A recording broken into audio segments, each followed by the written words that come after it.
అనంతబాబుకు ఇక మూడినట్టే. 2022 మే 19న జరిగిన దళిత యువకుడు సుబ్రహ్మణ్యం హత్య రాష్ట్రంలో ఎంత సంచలనం కలిగించిందో మనందరికీ తెలుసు. వైసీపీ ఎమ్మెల్సీ అనంతబాబు ప్రధాన నిందితుడిగా ఉండడంతో ఈ హత్య కేసును అప్పటి జగన్మోహన్ రెడ్డి ప్రభుత్వం మూలన పడేసింది.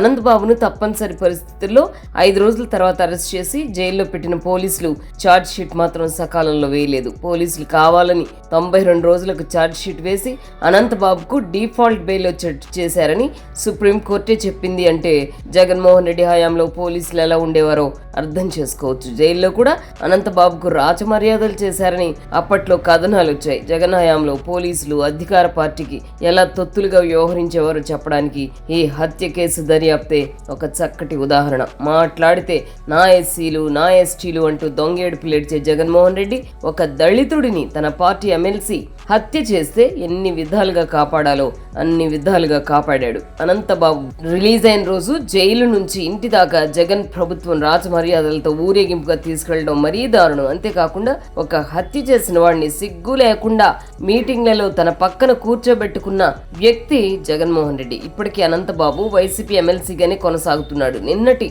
సుప్రీంకోర్టు కామెంట్స్ పోలీసులకు ఒక విధంగా చెంపపెట్టు అని చెప్పవచ్చు. అప్పటి పోలీసులతో పాటు ఇప్పుడు కూటమి ప్రభుత్వంలోని పోలీసులను కూడా సుప్రీంకోర్టు వదలలేదు. పోలీస్ డ్రెస్ వేసుకుని హత్యలు చేసిన వాళ్ళని కాపాడతారా? హత్య చేసిన వాడు ఎవడైనా కావచ్చు, ఎంతటి వాడైనా కావచ్చు, శిక్షించాల్సిన బాధ్యత పోలీసులకు లేదా? ఇది నిన్న సుప్రీంకోర్టు చేసిన కామెంట్స్ లోని నిగూఢ అర్థం.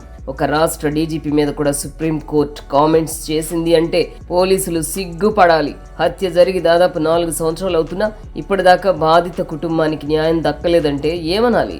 అది పోలీసులకే అవమానం కాదా? ఇప్పటికైనా అప్పుడు డ్యూటీలో ఉన్న జిల్లా ఎస్పీ, డిఎస్పీలు, సీఐల మీద చర్యలు తీసుకోవాలి. అనంతబాబు భార్య లక్ష్మీ దుర్గ కూడా ఈ హత్యలో పాల్గొంది అని సిట్ తేల్చింది.